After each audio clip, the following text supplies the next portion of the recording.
The galaxy had forgotten about Earth. For 300 years, the small blue planet sat at the edge of the Orion Arm, surrounded by sensor buoys and quarantine markers that warned every passing ship to stay away. The Galactic Coalition, a vast alliance of 12 ancient species, had decided long ago that humans were too dangerous to join their peaceful civilization. They called humanity violent. They called them savage. They called them a disease that needed to be contained before it could spread. Admiral Jack Morrison remembered reading about those early days in the history files.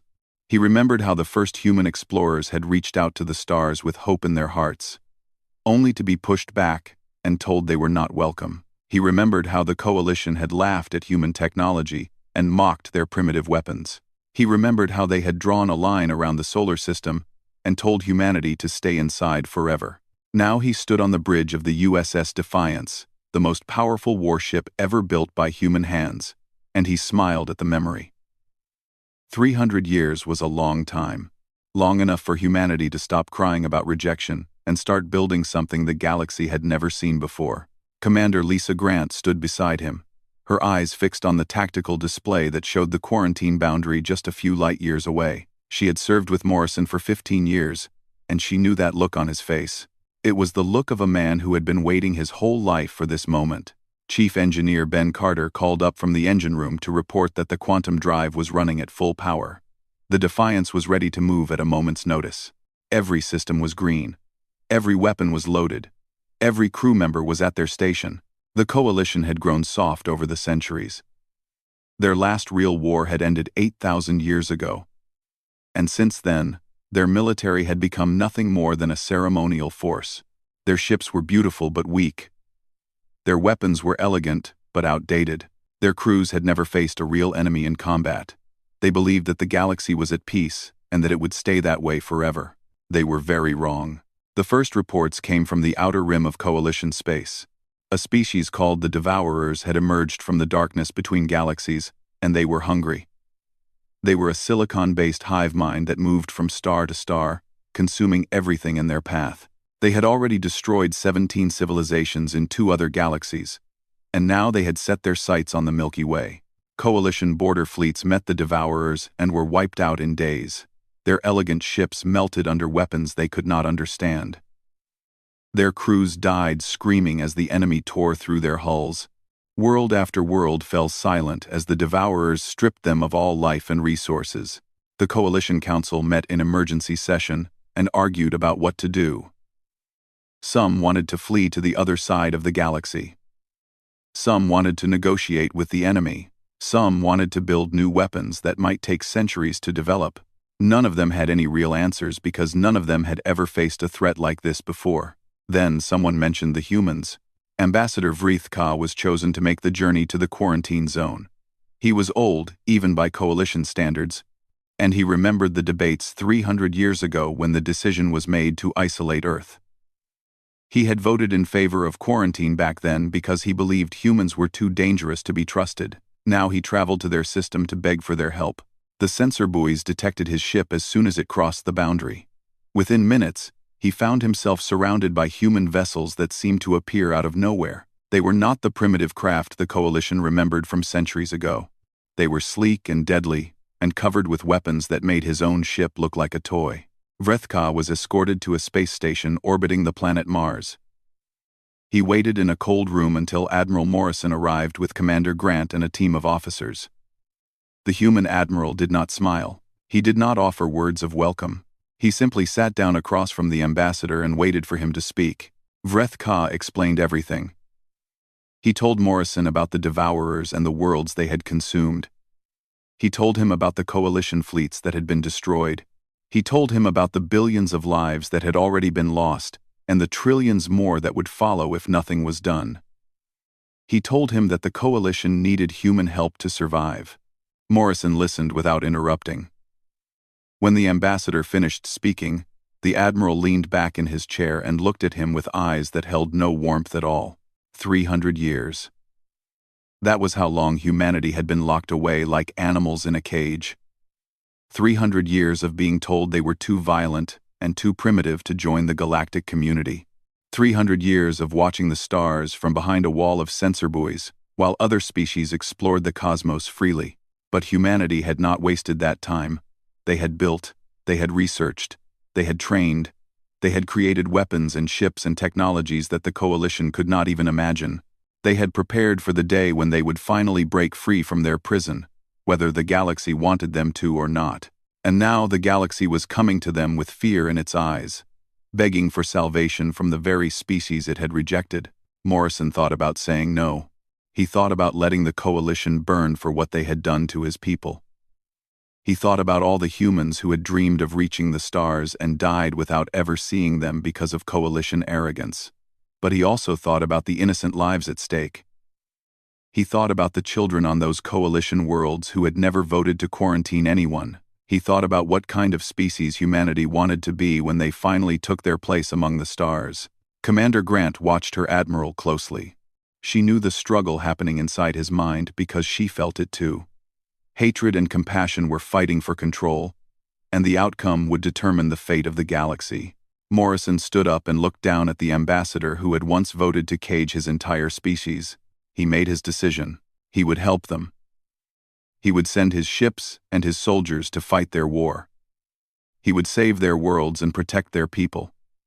But he would not let them forget who had come to rescue them when all hope was lost. The sleeping giant was finally awake, and the galaxy was about to learn why it should have been afraid all along. The USS Defiance emerged from quantum space at the edge of Coalition territory, and every alarm in the sector began to scream. Ships that had been traveling peacefully through the trade lanes scattered in panic as the massive human warship appeared on their sensors. No one in this part of the galaxy had ever seen a human vessel before, and what they saw now filled them with terror.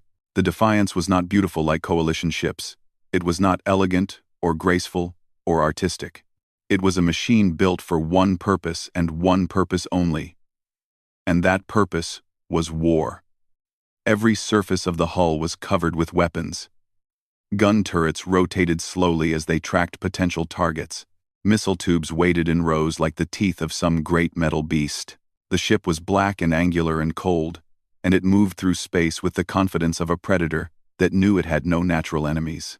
Captain Nathan Cole commanded the weapons division from his station on the bridge. His team had spent years training for this moment, running simulations against every possible enemy configuration they could imagine. Now, they would finally get the chance to test their skills against real targets. Cole felt no fear as he watched Coalition ships flee from their approach.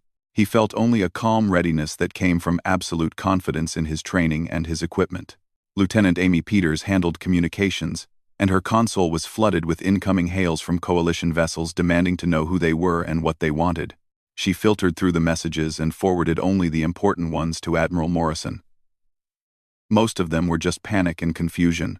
A few were threats from local defense commanders who quickly went silent when they got a better look at the Defiance's weapon loadout.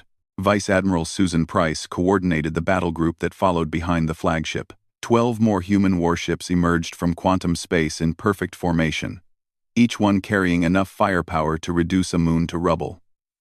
The Coalition had asked for help. They had expected maybe 1 or 2 ships. They had not expected an armada. Morrison stood at the center of the bridge and watched the tactical display update with real-time information about Coalition space. Worlds were burning across the sector. Refugee fleets were fleeing in all directions. Military installations had been overrun. The Devourers were moving faster than anyone had predicted, and the Coalition defenses were crumbling like sand castles against the tide. Commander Kevin Walsh briefed the crew on the latest intelligence reports. The enemy had consumed 23 Coalition worlds in the past month alone. Their fleet, numbered in the millions of vessels, ranging from small fighter craft to massive carrier ships that could swallow a space station whole. Their ground forces were endless waves of drones controlled by a single hive mind that learned from every battle and adapted its tactics in real time. The crew listened to the briefing in silence. They had known the enemy would be powerful. They had trained against worse scenarios in their simulations. But hearing the actual numbers still put things in perspective. This was not going to be an easy fight. Morrison waited until Walsh finished before speaking. He told his crew that he knew what they were facing. He told them that the odds were not in their favor on paper. He told them that every species in the galaxy had tried to stop the Devourers and failed. Then he smiled and said that none of those species were human. The crew did not cheer or shout. They simply nodded and returned to their stations with renewed focus. They were professionals, and professionals did not waste energy on dramatics. They saved it for the enemy. The fleet moved toward the planet Kiros 7, the last major coalition stronghold in this sector. Billions of refugees had gathered there, fleeing from destroyed worlds and seeking shelter behind whatever defenses remained. High Counselor Marath Sol, the leader of the entire Galactic Coalition, had made the planet her temporary headquarters as she tried to coordinate a defense against the unstoppable enemy. When the human fleet arrived in orbit, Marath Sol watched from her command center, with a mixture of hope and fear churning in her stomach. She was over 2,000 years old, one of the elder species who had lived through peace and prosperity for longer than humans had existed as a civilization. She had never seen war, except in historical records. She had never heard weapons fire except in training exercises. She had never smelled death except in the memories of ancestors long gone. Now she watched the human ships take up defensive positions around her planet, and she understood for the first time why her ancestors had voted to quarantine Earth. These were not diplomats, or traders, or explorers. These were warriors born and bred for combat. They moved with a purpose and precision that her own military could not match despite having centuries more experience. Commander Lisa Grant led a team down to the surface to coordinate with coalition forces. She met with Marath Sol in a conference room overlooking the capital city, where millions of refugees filled the streets below, like a living sea of fear. The High Counselor asked how many ships the humans had brought. Grant told her. The counselor asked what weapons they carried. Grant showed her the specifications. Marath Sol looked at the data and felt her heart begin to race. The weapons the humans described should not exist according to coalition science. The power outputs they claimed should be impossible according to every theory she knew. Either the humans were lying about their capabilities, or they had somehow achieved technological advancement beyond anything the galaxy had ever seen. Grant saw the doubt in her eyes and simply said that seeing would be believing. The Devourers were coming to Kiros 7. They would arrive within hours, and when they did, the Coalition would finally understand what humanity had become during their long centuries of isolation. Back on the Defiance, Admiral Morrison gave the order to prepare for combat. Across the fleet, crews moved to battle stations. Weapons were charged, shields were raised, fighters launched from carrier bays and formed up in defensive patterns. The waiting was almost over. The enemy was almost here. And when they arrived, they would learn a lesson that the galaxy would never forget. Humanity had come to fight, and humanity did not know how to lose. The Devourers arrived at Kiros 7 like a plague of locusts descending on a wheat field. 30,000 vessels dropped out of faster-than-light travel in a formation that blocked out the stars themselves. Each ship was a nightmare of organic and mechanical parts fused together, covered in chitin armor and bristling with weapons that dripped with some kind of biological fluid. They did not communicate. They did not demand surrender. They simply began to move toward the planet with the slow certainty of a predator that had never been denied its prey. The Coalition defenders panicked. What remained of their fleet in this sector was perhaps 200 ships, and half of those were damaged from previous engagements. Their captains looked at the approaching swarm and knew they were about to die. Some tried to flee and were cut down before they could engage their engines. Others simply sat frozen at their stations, unable to process the horror that was coming for them. Then the USS Defiance moved forward to intercept. Admiral Morrison watched the enemy fleet on the tactical display and felt nothing but calm. This was what he had trained for his entire life. This was what humanity had built toward for 300 years. This was the moment when all their preparation would finally be tested against a real enemy. Tactical Officer Daniel Perry ran calculations at his station, feeding targeting data to the weapon systems as fast as his fingers could move. Navigator Laura Kim adjusted the ship's position with tiny corrections, placing the Defiance at the optimal angle for maximum weapon coverage. Every member of the bridge crew worked in perfect harmony, their movements practiced and precise after countless hours of drilling. The Devourers noticed the strange ship moving to block their path. The hive mind that controlled them analyzed the vessel, and found no record of its design in any database from any civilization they had consumed. This was something new. Something unknown. The hive mind decided to test this new enemy before committing more resources. It sent a wave of 300 attack craft toward the human warship, expecting to overwhelm it through sheer numbers as they had done to every other species they encountered. Captain Nathan Cole smiled when he saw the attack wave coming. 300 ships was nothing. In simulations, his team had handled 10 times that number without breaking a sweat. He gave the order to activate point defense systems and sat back to watch his crew work. The Defiance came alive with deadly precision. Automated gun turrets tracked incoming targets and opened fire with streams of superheated plasma that turned enemy ships into vapor. Missile interceptors launched by the dozens, each one seeking out a target and detonating with enough force to crack armor plating like an eggshell. Laser arrays swept across the formation, cutting ships in half with beams of concentrated light. 12 seconds. That was how long it took for the Defiance to destroy every single attack to craft the Devourers had sent. 300 enemy vessels reduced to expanding clouds of debris in less time than it took most species to finish a cup of coffee. The hive mind paused. In 10,000 years of existence, across 17 consumed civilizations in 2 galaxies, it had never seen anything like this. Its attack craft were fast and deadly, and had overwhelmed enemies numbering in the thousands. This single vessel had swatted them aside like insects. For the first time in its existence, the Devourers felt something that might have been called uncertainty. Admiral Morrison watched the enemy fleet hang motionless in space, and knew what they were thinking. They were analyzing. They were calculating. They were trying to figure out how to beat this new threat that had appeared out of nowhere. He decided not to give them time to think. He gave a simple order to his fleet. All batteries fire at will. The USS Defiance unleashed weapons the galaxy had never imagined. Quantum torpedoes launched from tubes along the hull and crossed the void to strike enemy vessels with warheads that tore holes in the fabric of reality itself. Particle beams burned at temperatures that matched the cores of stars, melting through organic armor like it was made of paper. Kinetic rounds accelerated to nearly the speed of light punched through ship after ship, leaving trails of destruction in their wake. The 12 other human warships joined the assault, adding their firepower to the flagship's devastating barrage. Enemy vessels exploded by the dozens every second. The Devourer fleet, which had seemed so invincible just moments ago, was being torn apart by a force it could not comprehend. Chief Medical Officer Dr. Maria Santos monitored crew status from her station in the medical bay. She reported minimal stress indicators across all personnel. The crew of the Defiance was not afraid. They were not panicking.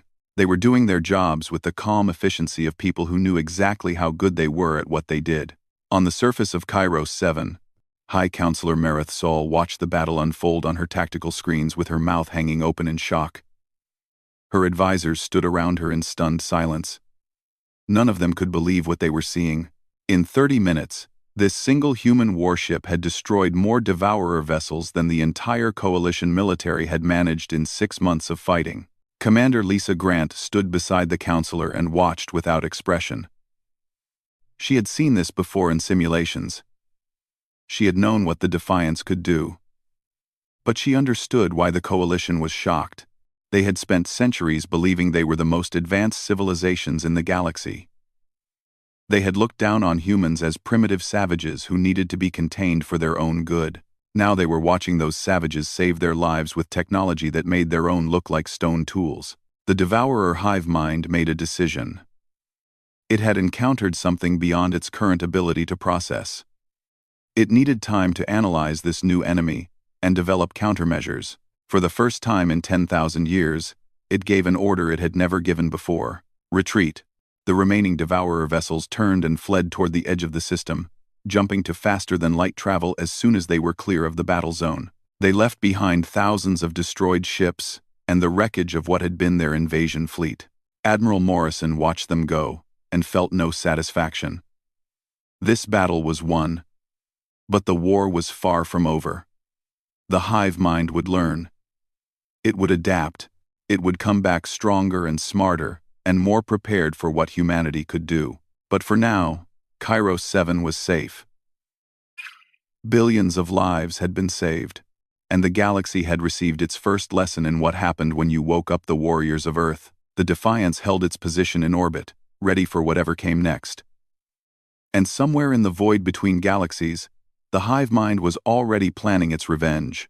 News of the battle at Kairos 7 spread across the galaxy faster than light itself could travel. Every species in the coalition received reports of what had happened, and none of them could believe what they were reading.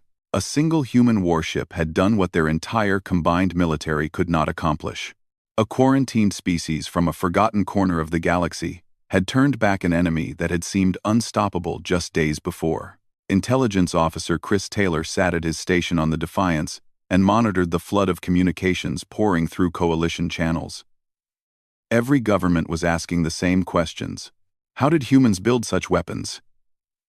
How did they advance so far, so fast? Why were they not afraid when facing an enemy that had destroyed civilizations millions of years older than their own? Taylor compiled the most interesting messages and forwarded them to Admiral Morrison with a note attached. The galaxy was waking up to a new reality, and not everyone was happy about it. Some coalition members were grateful for the human intervention. Others were already worried about what would happen once the Devourer threat was eliminated. If humans could defeat this enemy so easily, what would stop them from conquering the coalition next? Morrison read the reports and shrugged. Let them worry. He had more important things to focus on than the political concerns of species who had locked his people away for 3 centuries. The Devourers would be back, and he needed to be ready when they returned. High Counselor Mareth Sol requested a meeting on the space station orbiting Kairos 7. The 12 leaders of the elder species would be present, and they wanted to speak with the human commander directly. Morrison agreed to attend, though he had little interest in diplomatic niceties at the moment. The meeting room was designed to impress visitors with the grandeur and history of the coalition. Murals on the walls depicted great moments from the past of each elder species. Statues of legendary leaders stood in alcoves around the chamber. The table at the center was carved from a single piece of crystal that had been harvested from the core of a dying star millions of years ago. Morrison walked into the room and looked at none of it. He had seen museums before. He was not here to admire art. The 12 counselors sat in chairs arranged around the table, each one representing a species that had existed long before humans learned to make fire. They looked at the human admiral with expressions that ranged from curiosity to fear to barely concealed hostility. None of them had ever met a human in person before. None of them had expected their first meeting to happen like this. Mareth Sol spoke first. She thanked Morrison for his intervention at Kairos 7 and acknowledged that the coalition owed humanity a debt that could never be repaid. She said that the quarantine had been a mistake, born from fear and misunderstanding, and that she hoped humans could forgive them for the centuries of isolation they had endured. Morrison listened without expression. When she finished, he simply asked if that was all. The counselor, who represented a species called the Vareth kin, stood up with anger in his eyes. He demanded to know how humans had developed such advanced weapons without coalition assistance. He accused them of violating interstellar law by building military technology without proper oversight. He suggested that once the Devourers were defeated, an investigation should be launched into human activities during the quarantine period. Commander Lisa Grant stepped forward before Morrison could respond. Her voice was cold and hard as she reminded the counselor that his species had voted to imprison humanity for 300 years without trial, without appeal, and without any crime being committed. She asked if he really wanted to talk about violations of interstellar law. The counselor sat back down and said nothing more. Lieutenant Commander Nicole Ross presented the tactical data from the Battle of Kairos 7. She showed the counselors exactly what the Defiance had done and exactly how many enemy ships had been destroyed. She explained that this was just one ship from a fleet of hundreds that humanity had built during their isolation. She made it very clear that the coalition had no idea what humans were truly capable of. Captain Paul Griffin sent a message from the USS Relentless reporting similar victories across 4 other systems. Human ships were holding the line while coalition worlds evacuated their populations, but the fleet was stretched thin, and they could not protect every planet at once. Choices would have to be made about where to concentrate their forces. Security Chief Gary Webb raised the question that everyone had been avoiding. The humans could defend Coalition space indefinitely if they had to. They could fight off every devourer attack that came their way. But defense alone would not win this war. To truly defeat the enemy, they would need to go on the offensive. They would need to find the heart of the hive mind and destroy it. The counselors exchanged nervous glances. No species had ever located the devourer homeworld. Their enemy came from the darkness between galaxies, from a void so vast and empty that searching it would take millions of years. Every attempt to track devourer ships back to their origin had failed. Every probe sent into the intergalactic void had vanished without a trace. Admiral Morrison stood up from his chair and walked to the window that looked out over the planet below. Billions of refugees were down there, waiting to learn if they would live or die based on decisions made in this room. He thought about his own people back on Earth, who had spent 3 centuries wondering if they would ever see the stars. He thought about the generations of humans who had been born and died inside the quarantine zone, never knowing what it felt like to explore the galaxy freely. He turned back to the counselors and told them that humanity had not just built warships during their isolation. They had built spy networks and intelligence agencies and covert operations teams that could find anything anywhere. They had developed technologies for tracking signals across distances that the Coalition considered impossible. They had prepared for every scenario, including the one where they would need to hunt down an enemy hiding in the darkest corner of the universe. The counselors stared at him with a mixture of hope and disbelief. He smiled at their expressions and told them something they had never expected to hear. He said that finding the hive mind would not be the hard part. Human intelligence operatives had already been working on that problem since the moment the Defiance arrived in Coalition space. They had traced devourer communications through quantum entanglement networks. They had analyzed movement patterns and energy signatures. They had done in days what the Coalition had failed to do in months. He told them that humanity knew exactly where the enemy was hiding, and soon they would bring the war to its doorstep. The room fell silent as the weight of his words settled over everyone present. The Coalition had underestimated humans for 300 years. Now they were beginning to understand just how wrong they had been. The final battle began in the cold emptiness between galaxies, in a void so dark and vast that light itself seemed afraid to enter. This was where the Devourers had made their home for millions of years, feeding on civilizations and growing stronger with every world they consumed. This was where their hive mind resided, a massive construct of organic matter and stolen technology that pulsed with the consciousness of 1 trillion connected beings. Agent Kate Murphy had done the impossible. Working with a team of human intelligence operatives scattered across Coalition space, she had traced devourer communications back through layers of quantum encryption to this single point in the darkness. The coordinates had been confirmed by multiple sources. The target was real.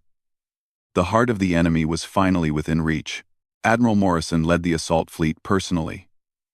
The USS Defiance spearheaded a formation of 50 human warships, their quantum drives pushing them through the void at speeds no Coalition vessel could match. Behind them came what remained of the Coalition fleet, 300 ships crewed by beings who had never expected to fight a battle this far from home. The journey took 3 days through empty space where no stars shone and no planets turned. The crews of every ship felt the weight of that darkness pressing against them. Some whispered that this was where souls went when they died. Others said nothing at all, keeping their fears locked away behind professional discipline. Then they arrived, and the darkness was suddenly filled with death. 2 million devourer vessels waited for them, arranged in defensive formations around the massive construct that housed their hive mind. The enemy had known they were coming. They had prepared everything they had for this final confrontation. The hive mind understood that this battle would determine the fate of everything it had built over millions of years. Helmsman Eric Santos pushed the Defiance to its limits, weaving between enemy fire as the human fleet crashed into the Devourer formation like a hammer striking glass. Weapons Chief Tony Marsh coordinated firing patterns across every human vessel, ensuring maximum damage with every shot. The void lit up with explosions as ships on both sides began to die. The battle raged for hours that felt like days. Human vessels took damage that would have destroyed any Coalition ship 3 times over, but their crews kept fighting. Repair teams worked without rest, patching holes in hulls and rerouting power to critical systems. Medical bays filled with wounded soldiers who refused evacuation because they knew they were needed at their posts. Admiral Morrison directed the battle from the bridge of the Defiance, with a calm that seemed inhuman to the coalition officers observing through their communication links. Enemy ships fell by the thousands, but millions more waited to take their place. The hive mind was throwing everything it had at the human fleet, determined to break them through sheer numbers if necessary. But humans had fought against worse odds before. They had survived ice ages and plagues and wars that killed hundreds of millions. They had clawed their way up from caves to the stars, through nothing but determination and refusal to surrender. A few million enemy ships were not going to stop them now. Commander Frank Lopez led the boarding party that would end this war. 500 human Marines packed into assault shuttles and launched toward the massive construct at the center of the enemy formation. Their mission was simple in concept and almost impossible in execution. They would breach the outer shell, fight their way to the central chamber, and destroy the hive mind with charges powerful enough to crack a moon in half. The shuttles dodged through a storm of enemy fire that destroyed half their number before they reached their target. Lopez watched his people die and kept his eyes fixed on the goal ahead. Grief could wait. Victory could not. They breached the outer shell through a gap created by concentrated fire from the Defiance. The Marines poured into corridors made of living tissue, fighting through waves of devourer drones that threw themselves at the humans with mindless fury. Every step forward cost lives. Every room cleared revealed another dozen filled with enemies waiting to die. Lieutenant Kelly Adams carried the quantum charges on her back, protected by a squad of Marines who had sworn to get her to the target, or die trying. Sergeant Sam Rodriguez led that squad with a ferocity that made the devourer drones hesitate before engaging. He was wounded 3 times during the advance, and kept fighting each time the medics patched him up enough to hold a weapon. The central chamber was a vast space filled with organic structures that pulsed with bioluminescent light. At the center floated the hive mind itself, a massive brain-like mass connected to every devourer vessel in the galaxy through quantum links that spanned impossible distances. It had consumed the knowledge of 17 civilizations. It had lived for millions of years. It had never known defeat. Until now. Rodriguez held the entrance with 12 Marines against thousands of drones while Adams planted the charges. The fighting was so close that soldiers used knives and fists when their weapons ran dry. Bodies piled up in the doorway until there was no room for more to fall. Adams finished arming the last charge and signaled the retreat. Lopez ordered everyone back to the shuttles, but Rodriguez and his squad knew they would never make it. The drones were too many, and someone had to hold the line long enough for the others to escape. Rodriguez looked at his people, the 12 soldiers who had followed him into the heart of darkness. None of them hesitated. None of them ran. They formed a wall of flesh and steel and held the enemy back, while their comrades retreated to safety. The shuttles launched seconds before the charges detonated. A flash of light brighter than any star consumed the central chamber and spread outward through the construct. The hive mind, the consciousness that had terrorized 2 galaxies, screamed across every frequency before falling silent forever. 2 million devourer ships went dark at the same moment. Without the hive mind to control them, they became nothing more than drifting hulks of dead matter.